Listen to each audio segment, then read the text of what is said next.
شریف میں متعدد مقامات پر والدین کے مقام و مرتبے کا تذکرہ فرمایا، لیکن والدین کے حقوق کے تعلق سے میں گفتگو کروں اس سے قبل ایک ضروری بات اور بڑی اہمیت کی حامل بات ہے آپ کے سامنے عرض کرنا چاہتا ہوں۔ دیکھیے معزز سامعین اکرام، اسلام تمام مذہبوں پر فوقیت رکھتا ہے۔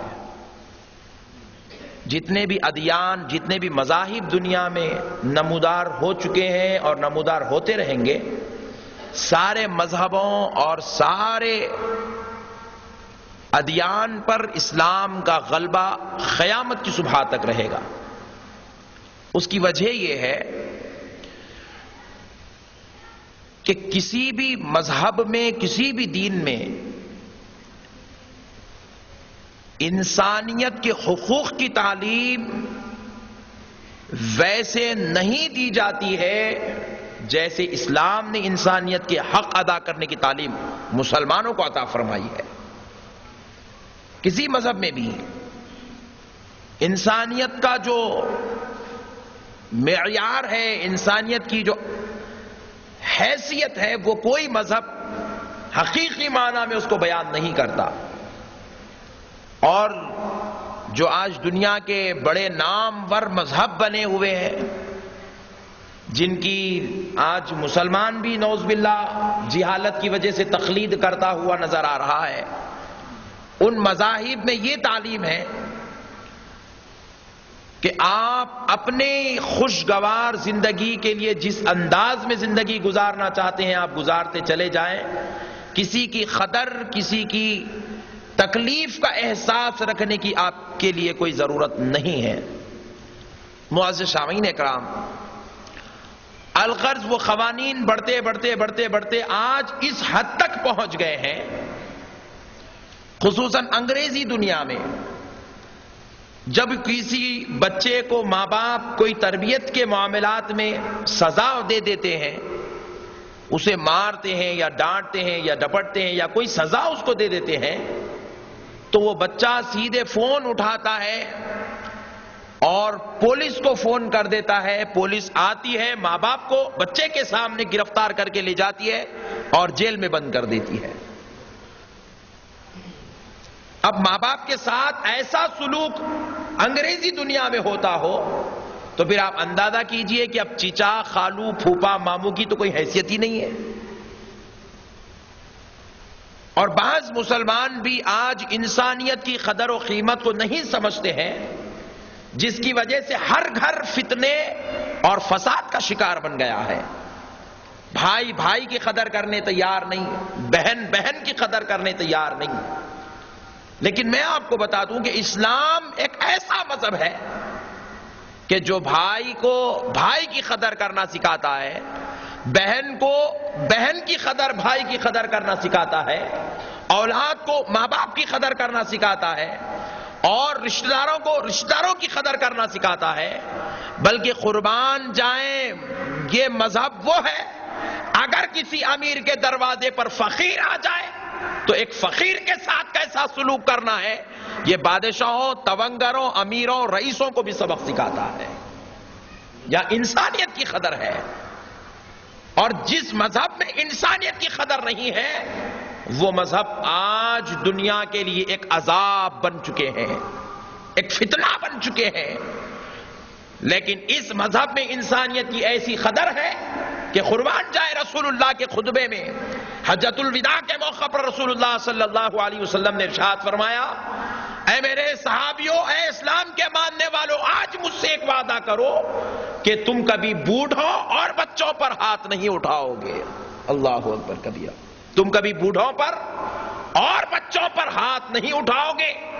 جب حضرت عمر کے دور میں جنگ ہو رہی تھی اور روم کی طرف قافلے روانہ ہو رہے تھے، حضرت عمر نے سپہ سالار کو بلایا اور بلا کر کہا، خبردار، جو کافر یہودی عیسائی جوان ہو کر آئے ان سے مقابلہ کرنا۔ کوئی عورت آ جائے، مقابلے میں کوئی بچہ آ جائے، تمہارے سامنے کوئی بوڑھا آ جائے، ان پر نہ تلوار اٹھانا، نہ ان پہ خنجر چلانا، چاہے وہ کافر ہی کے بچے کیوں نہ ہو۔ چاہے وہ یہودیوں کی عورتیں کیوں نہ ہو، چاہے وہ ضعیف عیسائیوں کے گھر کے خاندان کے ان کے مذہب کے تعلق رکھنے والے کیوں نہ ہو، ان پر کبھی تلوار نہ اٹھانا، ان پر کبھی خنجر نہ چلانا، ان سے کبھی تیر بازی نہ کرنا۔ تمہیں لڑنے بھیجا جا رہا ہے، تمہیں جہاد کے لیے بھیجا جا رہا ہے، تو جہاد صرف جوان سے کی جائے گی، بوڑھے اور بچوں سے نہیں کی جائے گی۔ یہ تعلیمات اسلام ہے، یہی تو اسلام کی تعلیمات آج بھی ہر مذہب کے ماننے والے کو اسلام کے ماننے پر مجبور کر رہی ہے۔ تو پھر پیارے بزرگوں اور دوستو، جب کوئی غیر آدمی ہماری تعلیمات کو سمجھے، سیکھے، سنے اور ہماری تعلیمات سے متاثر ہو کر مسلمان ہو، اور پھر جو پیدائشی مسلمان ہے وہ اپنی تعلیمات کو چھوڑ کے زندگی گزارتا ہو، تو پھر اندازہ کیجئے کتنی بڑی بدبختی کی بات ہے مسلمان کے لیے۔ اور انسانیت میں سب سے اعلیٰ اور افضل درجہ، کیونکہ قرآن اور حدیث نے انسانیت کا دستور، سبق، انسانیت کی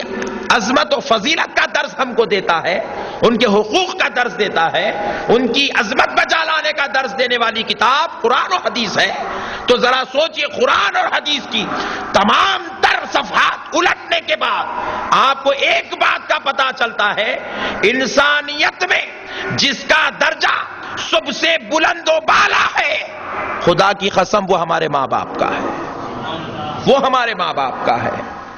عزیز و اقارب سے زیادہ، رشتہ داروں سے زیادہ، بیوی بچوں سے زیادہ، دوست و احباب سے زیادہ، خاندان قبیلے والوں سے زیادہ، سب سے زیادہ اور سب سے پہلے جس کا حق ادا کرنا ہے ان کا نام ماں باپ ہے۔ انسانیت میں سب سے بڑا درجہ ماں باپ کا ہے، چاہے ماں باپ نیکوکار متقی پرہیزگار رہے، چاہے ماں باپ گناہگار خطاکار سیاہکار رہے، ہر حال میں انسان کی نظر میں جو مرتبہ سب سے پہلا عظمت والا ہے اللہ اور اس کے رسول کے بعد، وہ ماں باپ کا مرتبہ ہے۔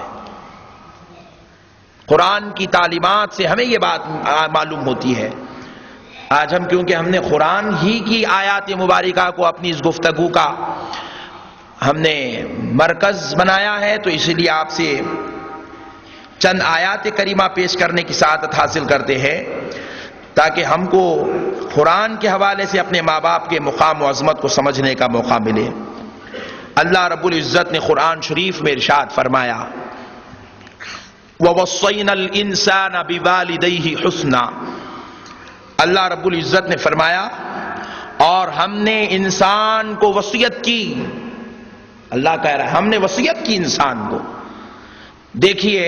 یہ وصیت کیا چیز ہوتی ہے۔ مثال کے طور پر ایک بچہ جب کچھ کمانے کے لیے دور دراز اپنے ماں باپ سے جدا ہوتا ہے تو بحیثیت باپ اور بحیثیت ماں اپنے بیٹے کو نصیحتیں کرتے ہیں، بیٹا تم جب جا رہے ہو تو وقت پہ کھا لینا، یہ کام کرنا، یہ کرنا، یہ کرنا، چند ضروری باتوں کی وصیت کرتے ہیں، اور 50 بات نہیں کہتے، چند باتیں کہتے ہیں جو حد سے زیادہ اہمیت کی حامل ہوتی ہے۔ اسی طرح اللہ رب العزت نے بھی جب بندوں کو دنیا میں بھیجا تو چند باتوں کی وصیت فرمائی کہ دنیا میں جانے کے بعد لا تشرک، تم کسی کو میرا شریک نہ بنانا، دنیا میں جانے کے بعد میری عبادت کرنا، یہ وصیت کرتے ہوئے اور رب نے آگے کیا وصیت کی کہ اے میرے بندو ووصینا، ہم تم کو وصیت کر رہے ہیں کس بارے میں؟ بوالدیہ حسنا، کہ تم اپنے والدین کے ساتھ حسن سلوک کرو گے، تم اپنے والدین کے ساتھ نیک برتاؤ کرو گے، اچھے اخلاق کے ساتھ پیش آؤ گے۔ یہ بوالدیہ حسنا، یہ لفظ حسنا جو ہے یہ ایسا جامع معنی ہے، اس کا ایک معنی مفسرین نے یوں بھی بیان کیا، جتنی بھلائی تم دنیا میں کر سکتے ہو وہ حسنا کا معنی بیان کر رہا ہوں۔ وَوَصَّيْنَا الْإِنسَانَ بِوَالِدَيْهِ حُسْنًا، لفظ حسنا کا معنی جو مفسرین نے بیان کیا وہ یہ ہے کہ تم جتنی بھلائی کر سکتے ہو، جتنی خیر خواہی کر سکتے ہو، جتنی اچھائیاں کر سکتے ہو، وہ ساری بھلائیاں اچھائیاں اگر کسی کے ساتھ کرنے کا حق ہے تو وہ پہلا حق ماں باپ کا ہے، اپنی جان سے بھی زیادہ اگر کسی کے ساتھ خیر خواہی ہو سکتی ہے تو وہ ماں باپ کے ساتھ ہو سکتی ہے۔ ایسی جامعیت ہے اس لفظ کے اندر، کہا بوالدیہ حسنا، ایک کے بارے میں نہیں کہا کہ صرف ماں کے ساتھ اچھا سلوک کرو، یا صرف والد کے ساتھ اچھا سلوک کرو، نہیں، بِوَالِدَيْهِ، ان دونوں کے ساتھ تمہیں اچھا سلوک کرنا ہے، نیک برتاؤ کرنا ہے، انتہا درجے کی خیر خواہی کرنی ہے۔ پیارے بزرگ اور دوستو، پھر اس کے بعد اللہ رب العزت قرآن شریف کے ایک اور مقام پر یوں ارشاد فرماتا ہے سورہ بقرہ شریف میں، حضور کی بارگاہ میں چند لوگ آئے، آ کر انہوں نے حضور سے سوال کیا کہ یا رسول اللہ صلی اللہ تعالی علیہ وسلم، ہم اللہ کی راہ میں کچھ خرچ کرنا چاہتے ہیں، کیا خرچ کریں، کیسے خرچ کریں، خرچ کرنے کا طریقہ کیا ہے؟ کس کی راہ میں خرچ کرنا چاہتے ہیں بھائی؟ اللہ کی راہ میں۔ آپ ذرا غور کیجئے، اللہ کی راہ میں خرچ کرنے سے بڑھ کر کوئی اور نعمت ہے ہی نہیں۔ سب سے بہترین خرچ وہ ہے جو اللہ کی راہ میں ہوا ہو، سب سے بہترین آپ کی کمائی کا صرف وہ ہے جو اللہ کے گھر کے لیے، اللہ کے دین کے لیے، اللہ کی راہ میں ہوا ہو۔ لیکن قربان جائے قرآن شریف کی تعلیمات پر، اسلامی حقوق کو، جو بالخصوص ماں باپ کے حقوق کو جو قرآن نے بیان کیا، وہ آج پوری کائنات کے لیے مثال بنی ہوئی ہے۔ اللہ رب العزت نے قرآن شریف میں پوچھا گیا سوال حضور سے، قربان جائے نبی کی عظمت پر، سوال مصطفیٰ سے ہو رہا ہے اور جواب خالق کائنات نازل کر رہا ہے۔ تو رب نے بتایا جو سوال نبی سے ہوتا ہے تو لو جواب زبان نبی سے ہی سنو، لیکن جواب وہ صرف نبی کا نہیں، وہ جواب نبی کا بھی ہے، ان کے رب کا بھی جواب ہے۔ قربان جائے، اللہ نے کہا تمہارا سوال بارگاہ مصطفیٰ میں ہو تو صرف خود مصطفیٰ سے نہیں، وہ مصطفیٰ جان رحمت سے بھی ہے، ان کے پروردگار سے بھی ہے۔ جو جواب نبی دے وہ نبی کا نہ سمجھنا، وہ نبی کا بھی ہے، وہ خدا کا بھی جواب ہے۔ تو اس سے کیا بات معلوم ہوتی ہے؟ اگر ہم کبھی مصطفیٰ جان رحمت سے یوں کہہ دیں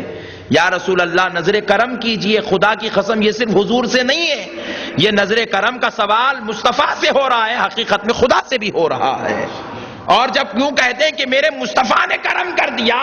تو یہ صرف نبی کے کرم کی بات نہیں، نبی کا کرم کا تذکرہ ہے، اور نبی کے کرم کا تذکرہ حقیقت میں خدا کے کرم کا تذکرہ ہے۔ تو اس لیے پیارے بزرگ اور دوستو، لوگوں کو قرآن پڑھنے کی ضرورت ہے، پھر پڑھنے کے بعد سمجھنے کی ضرورت ہے کہ قرآن سمجھے قرآن کیا چیز ہے۔ سوال نبی سے ہو رہا، بندوں نے خدا سے سوال نہیں کیا، بندوں نے نبی سے سوال کیا کہ یا رسول اللہ خرچ کیسے کریں، کیا خرچ کریں اللہ کی راہ میں، اور اللہ کے بھی جواب دینے کے شان اور انداز کتنے پیارے نرالے ہیں، ذرا غور کیجئے۔ اللہ نے بھی بتلا دیا، یسألونک ماذا ينفقون، یسألونک، اے پیارے حبیب صلی اللہ علیہ وسلم، جو لوگ آپ سے سوال کر رہے ہیں، قربان جائیے، پتا کیا چلا؟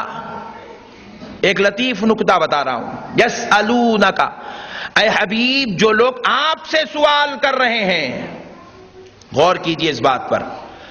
مطلب یہ وہ زندگی بھر میں کہاں کہاں سوال کرتے رہے ہوں گے، کیسے کیسے لوگوں سے ان لوگوں نے ملاقات کی ہوگی، ہر بار وہ کسی نہ کسی موڑ پر کسی نہ کسی شخص سے سوال کرتے ہی رہے ہوں گے، لیکن قربان جائے اس بارگاہ میں سوال کرنے کا، جو دربار مصطفیٰ میں آ کر سوال کرتا ہے، تو اللہ کہہ رہا ہے ہر جگہ پکارتا پھرے، تیرے سوال کی کوئی اہمیت نہیں ہے، دربار مصطفیٰ میں سوال کرتا ہے تو اللہ بھی سوال کو سن رہا ہے، اور خود خالق کائنات جواب بھی عنایت فرما رہا ہے۔ غور کیجئے دربار نبی کا عالم کیا ہے۔ اسی لیے پیارے دوستو، بزرگان دین صوفیاء اعظام فرماتے ہیں دنیا کے کسی در پر آپ کی دعا قبول ہو یا نہ ہو، دربار مصطفیٰ میں ٹھہر کر جو دعا کی جاتی ہے وہ 100% مصطفیٰ کے صدقے قبول ہو جاتی ہے۔ تو یسألونک ماذا ينفقون، اے حبیب پاک علیہ السلام، جو لوگ آپ کی بارگاہ میں سوال کر رہے ہیں کہ کیا خرچ کریں، کیسے خرچ کریں، تو آپ بتا دیں قل ما انفقتم من خیر، تم جو کچھ بھی خرچ کرو گے، جتنا بھی خرچ کرو گے بہتر ہے اللہ کی راہ میں، تم جو کچھ بھی خرچ کرو، جتنا بھی خرچ کرو تمہارے لیے بہتر ہے، اس کا ثواب تمہیں ملتا جائے گا، اجر ملتا جائے گا، جو کچھ بھی تم دیتے جاؤ گے، مسجد کے لیے دو، مدرسے کے لیے دو، مسافروں کے لیے دو، دین کی بھلائی کے لیے دو، اسلام کے علمبرداری کے لیے ثواب ملے گا۔ لیکن اے حبیب آپ ان کو بتا دیں جو کچھ تم خرچ کرتے ہو اس کا اجر تمہیں ملے گا، لیکن حبیب پاک آپ بتا دیں خرچ کرنے کے لیے سب سے بہترین لوگ وہ ہیں اگر تم کسی پر خرچ کرنا چاہتے ہو تو تمہارا پہلا حق جس پر تم خرچ کرو، اللہ رب العزت نے کہا فَلِلْوَالِدَيْنِ، بس ان کے خرچ میں پہلا حق ان کے ماں باپ کا ہے۔ اللہ، پہلا حق کس کا ہے بھائی؟ ماں باپ کا ہے۔ بعض لوگ سوچ رہے ہیں میرے بیوی بچوں کا پہلا نہیں ہے۔ میں کہوں تو آپ بولیں گے مولانا کو ماں باپ سے بڑا پیار ہے اس لیے اسی باتیں کرتے رہتے ہیں۔ میں قرآن سنا رہا ہوں، اللہ نے کہا پہلا حق فَلِلْوَالِدَيْنِ، والدین کا ہے۔ پھر اس کے بعد کہا وَالْأَقْرَبِينَ، اور اب دوسرا بعد میں حق ان کے بیوی کا ہے، ان کے بچوں کا ہے، ان کے رشتہ داروں کا ہے، ان کے خاندان قبیلے والوں کا ہے، ان کے عزیز و اقارب کا ہے، ان کے ساتھ تعلق اور نسبت رکھنے والوں کا حق بعد میں ہے۔ پہلا حق ماں باپ کا ہے۔ ذرا بولیں بھائی کس کا ہے؟ ماں باپ کا ہے۔ اب آپ پوچھیں کیا خرچ کریں؟ میں چھوٹی چھوٹی باتیں تو نہیں بیان کر سکتا، جمعہ ہے، بالکل ٹائم ختم پہ آ رہا ہے۔ بس ایک بات بتا دیتا ہوں، جب کبھی بھی آپ اپنی اولاد کے لیے، اپنی بیوی کے لیے کوئی چیز خریدنا چاہیں تو بس اتنا یاد رکھ لیں، پہلا حق ماں